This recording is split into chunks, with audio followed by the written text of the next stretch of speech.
Hello and welcome to Section 8, Part 15. The next couple of parts we're going to sort out our movement preview. So when we have a selection and we can move our mouse around and it will preview what formation is going to look like wherever we're holding our mouse. And then in the next part after that, or if it takes more than a couple of parts to do this, we'll spread it out, but we'll get fixing up our decals and using for now. But for initially for the preview, we're just going to use debug markers and then we'll sort that out in the following parts.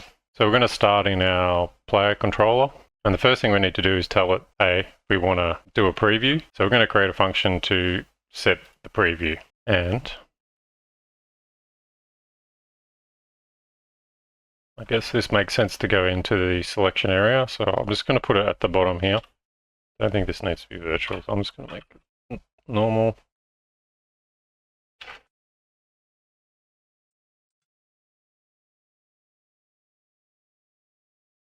Now we only want to do previews if we're the local controller. So you don't want to do previews on the server or other clients. We don't want to see other clients' previews and things like that. So you only want to do if it's local. And we're going to need a bool or something like that to toggle preview mode. So put this down here.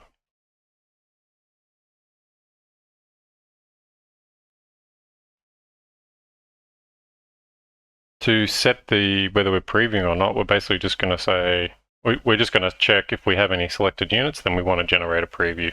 So we'll say preview command equals selected. Now the other thing you can do here, I'm not going to do it today, but if you do want to have a preview happen all the time, because it can get annoying, you could put in a key modifier here, like you need to hold spacebar to see the preview. So you could do your, where's our input key modifier, this input modifier key, you could check that is, to whatever key is equal to whatever key that you want it to be, and then you'd have to update that in your player pawn and, send the input to update the preview command. So basically we can say, well, if spacebar is held down and we have selections, then we can show the preview. So now we need to put this into our on-rep selections. So every time these selections replicates, that'll send it to the client, and then we don't need to do a client check here because we're doing that is local. That's enough. Every time these selections change, then the preview state will change based on whether we have selections or not. So you know what, I am going to make this virtual because I want to I'm in the normal player controller here. I want to override it in the player controller command. Copy this into our player controller command. Yeah, I'm just going to stick it in here, I think. Actually, I might create a section for it. Keep it away so I can find it easy.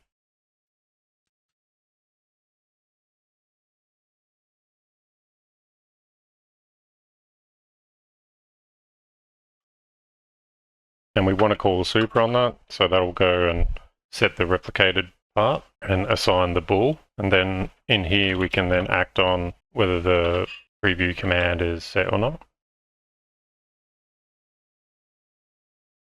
So this would be, if it's greater than 0, that means it's 1, so it's true. So it's going to be show preview. And this one's going to be end preview. There's a step in here we need to do before we go and begin the preview. If we have a look, come back in here. When we actually initiate a command, we set this command state to initiated. And so that'll tell us that we have assigned a command location. But if this command hasn't happened yet, so this command state is none, which is what it is by default, or when no command, like you haven't clicked for a command yet, so we've just selected the units, then we need to assign a position of where it needs the preview, aka the mouse position. So we're just going to do a check for that.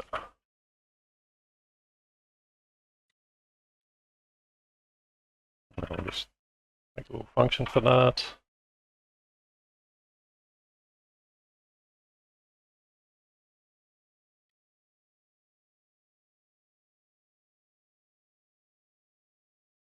And we've got the existing functions to get a mouse location, I believe. That would be in here in the create command client data, and we want the mouse location.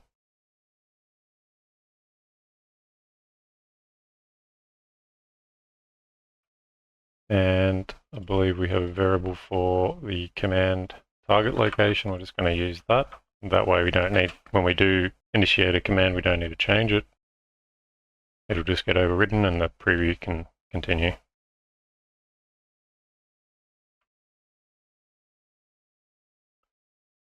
So that'll assign that temporary position of the mouse to the thing, and then we can begin our preview.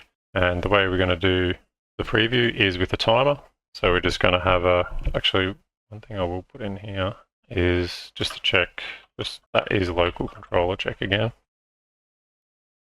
And I'm also going to put that in this preview command because you won't be able to get the mouse position if it's not local as well. So for the timer, let's come back to here. We're going to need a few variables. Go to private section here. Need a timer handle. And we're going to need two functions. We're going to need preview timer start and preview timer end.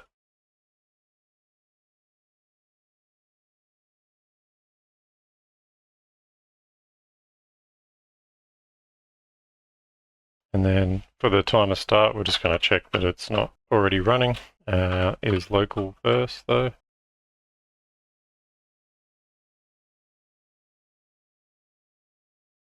So if the timer handle for preview is not active, then we're going to set the timer.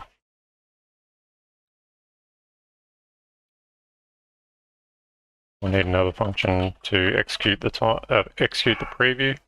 I'm going to put mine on 1.5, so it's pretty fast, but you can tweak that. You could even make that a setting in your your debug settings or whatever. You could in entity settings, you could have a setting in here for the debug timer or the preview refresh rate or something like that.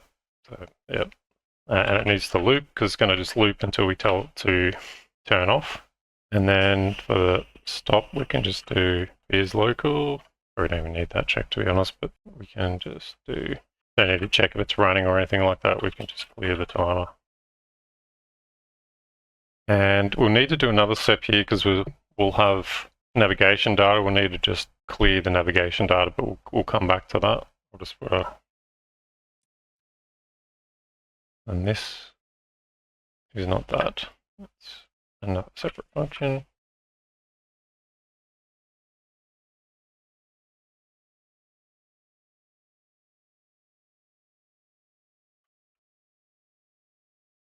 We want check again. And the other check we're going to do here, it'll be another bool type check. We just want to check that we're not already generating a preview. So we've got the refresh time, but we've also, when we do our navigation calculation, because it's going to do the calculation every time you move your mouse, you've got a whole bunch of units selected. It could take some time. Remember, we're throwing that over to another thread and it's coming back. So what we're going to do is put a check in. If we've thrown something to the other thread, then we're not going to do an update until that one comes back. Let's create that. I might move that. Oh no, that was in the other class, wasn't it? So in here, it's under private. It's going to have a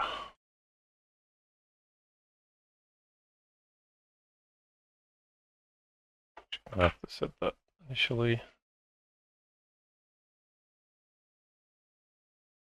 And I'm just going to come back to here and get our preview command and set that as well in the constructor.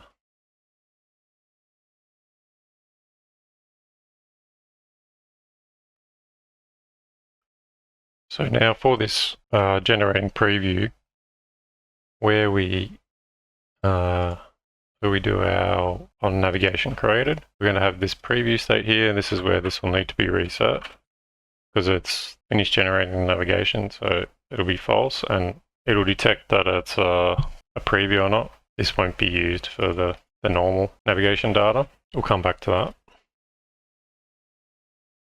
So in our preview, we need to create a command. for there. So we could do a separate system that just does navigation data, but our whole navigation system setup is sort of based to use a command. So what we're going to do is we're going to create a preview command just using our same setup. So we can come back to our create command thing here. Actually, we want create command client data. Where does this get called? So we want this. I'm going to bring that down to our preview.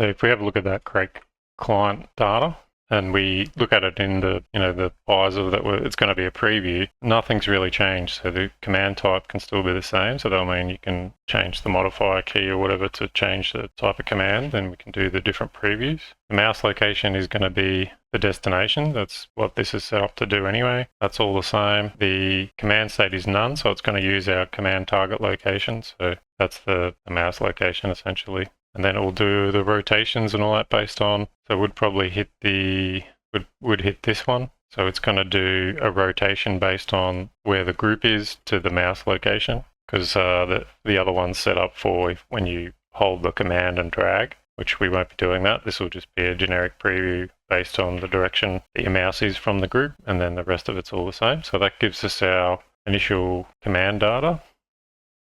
Now we want to go to where we use that command data. So I think we're sending it to the server, yeah. So we don't want to send to the server for the preview because it's all client-based. We're just going to grab this. Actually, let's just grab all of this and delete some out. We don't want to enqueue anything. Leave that in, like that. So this is where we're going off and creating the command data, and we're coming back to the navigation. But what we need to do is, in our create command, we need to tell it that, hey, this isn't a real command, it's just a preview. And if you recall, the way I said we're going to do that come up to our on navigation created, we're going to use the ID of the command to tell if it's a preview or not. So what we're going to add to our create command here, we're going to add a boolean.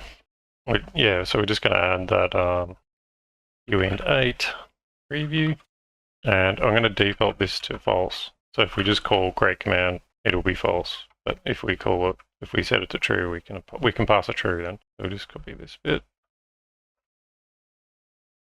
This way we don't have to go and update wherever we're using create command because we can use it without this. So now we know that it's preview. So I think it's in this update command data where oh yeah, here we go. I've already done it here. So I did think ahead a bit. So if we have a look at this, it's probably the same.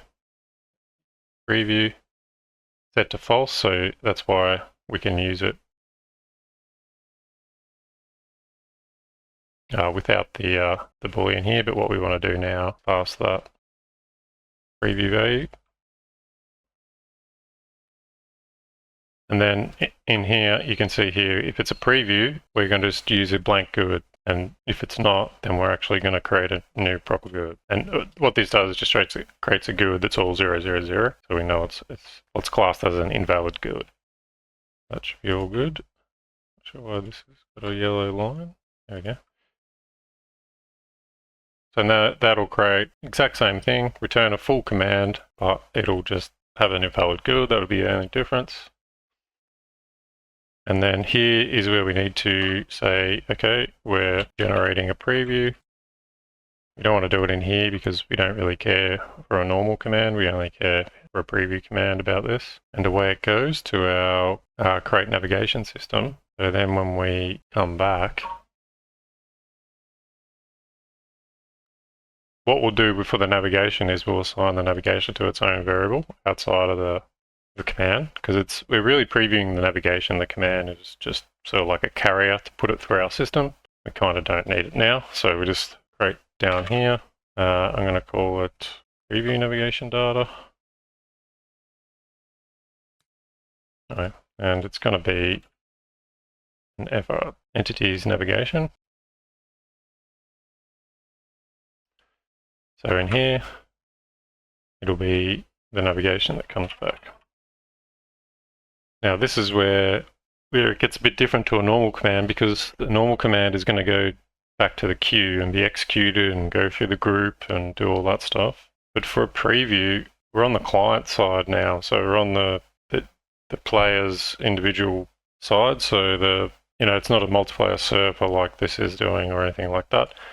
And that's the side that we want to show the markers and everything anyway, is on the local client side. So we're going to go directly to, we're going to send all the navigations directly to the entity component. And the reason why we're going to do that is, if you think about like the markers for a preview, an entity might have, you might have an icon for an engineer and an icon for a rifleman or a wizard or whatever your game is, right? So if we send it to the entity component for that entity to do its own preview, it can grab all that data and display it. What I think we'll do here is we'll send it off to a function, preview navigation. And we're going to pass, actually what we'll do is we'll pass a boolean just of true. And that is saying that we want to display the preview, and this will allow us to turn it off later. A few different ways you can do this, probably the most clear, I think. You could just check if the navigation data is valid in the function. So I think this will be easy to read as we go through, because we won't be just calling preview navigation. We can see if it's on or off.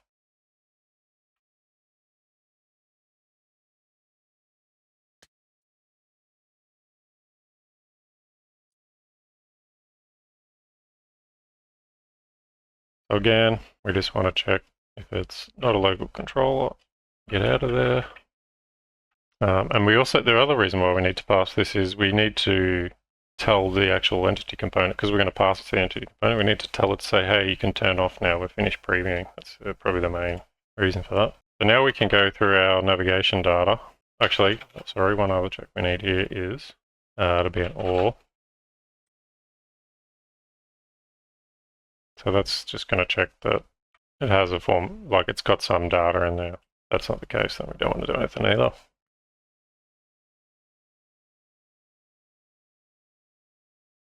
So we've got our positions in our navigation data. We want to cycle through. So they're the formation positions, and then we want to do another loop for the entity positions. So positions.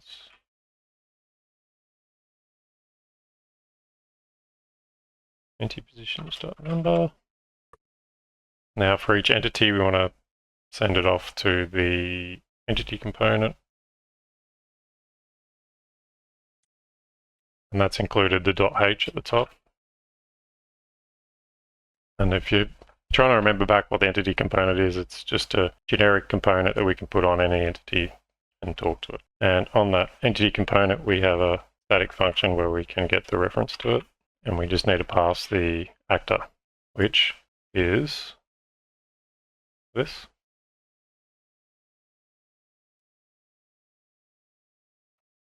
J.owner. Now we don't have a function for this on the entity component yet. That's what we'll be doing next. Let's fill it in anyway. Preview navigation.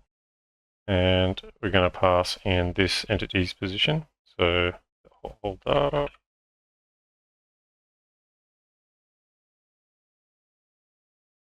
And we're going to pass that boolean for preview.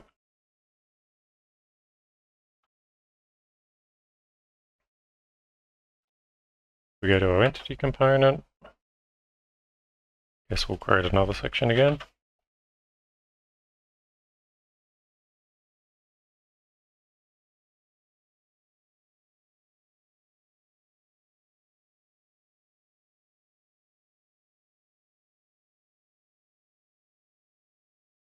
And it's going to be a entity position data.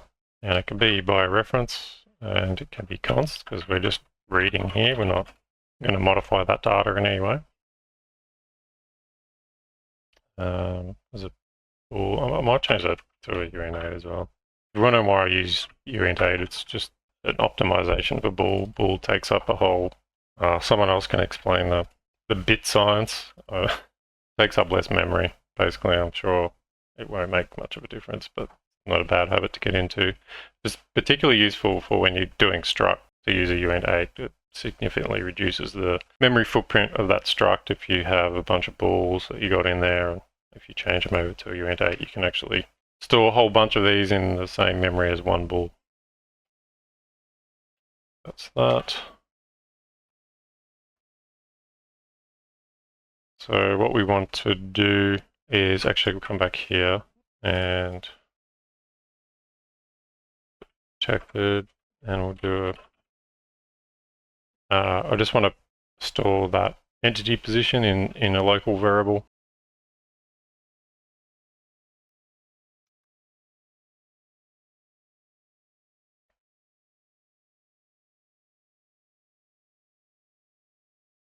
Actually, what we want to do here is if the show preview is true, then we want to assign it the entity position. And if it's false, we want to empty it to invalid entity position. So now this is where I'm just going to put a to do in here. This is where we'd do we'd flick it off to the, our marker display. So where, the preview shows the actual visual, where they're using decals or a Gara effect or whatever, which is probably what we'll do. But yeah, this is where you do it. So I'm just going to add, we're just going to do some debug. So we're going to draw some debug sphere. And it's going to be entity position dot destination. We'll make it 40. What color should we make it? Preview. Let's make it blue. And this is going to happen quite often, so we'll just make it 0.1. And line thickness can be 2.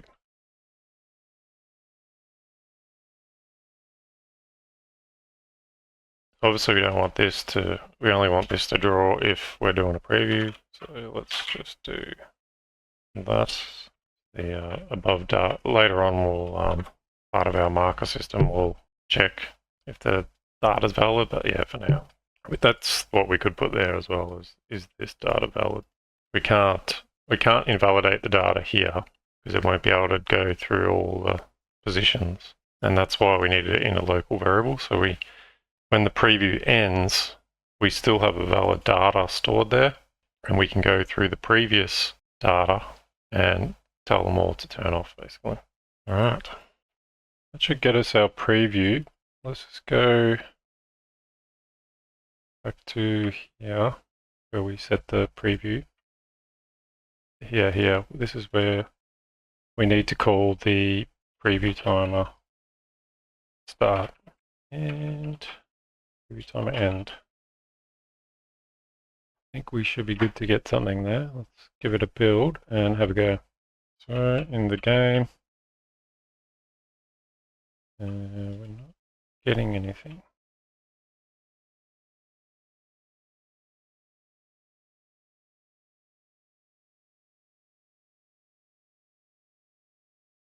So if this hits, I'll hit there when I deselect it.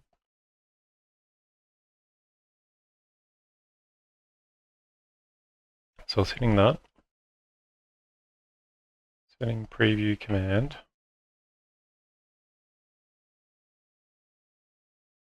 Well, it should actually come into here, set preview command. Yep.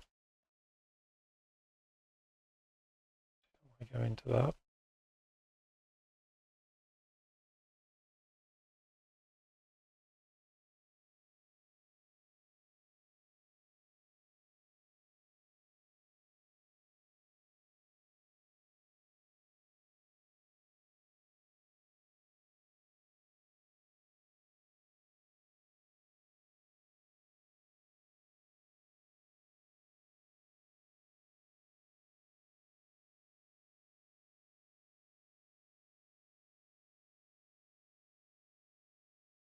Now, is that true?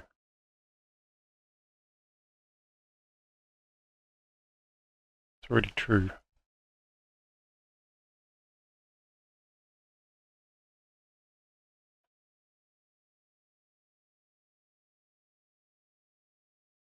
Let's say we're just not setting it back to false somewhere.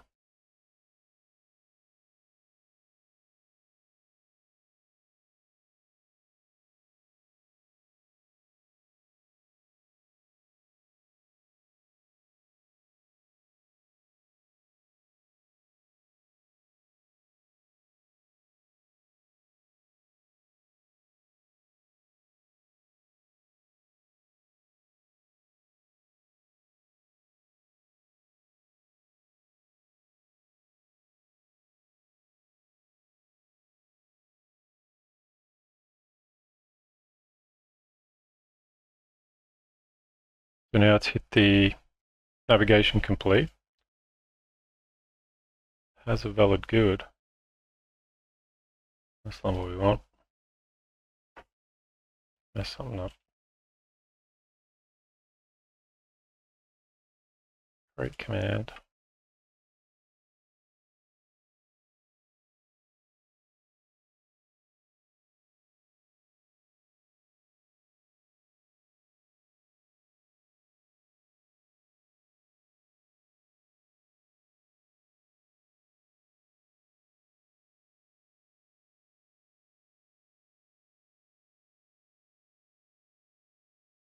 Why does it have a valid good? Should be all zeros.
I didn't add a true here.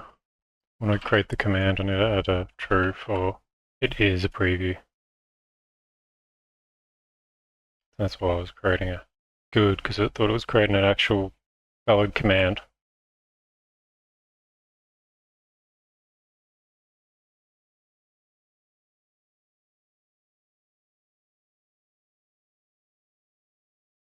So yeah, I've got a 0 good now.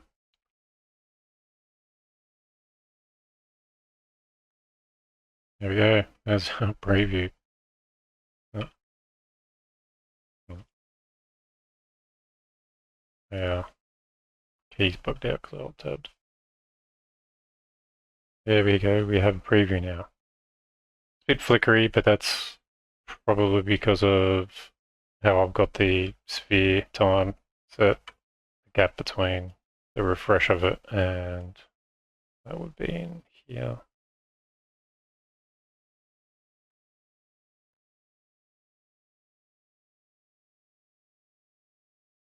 That'll fix itself anyway when we have proper icons there to show the preview.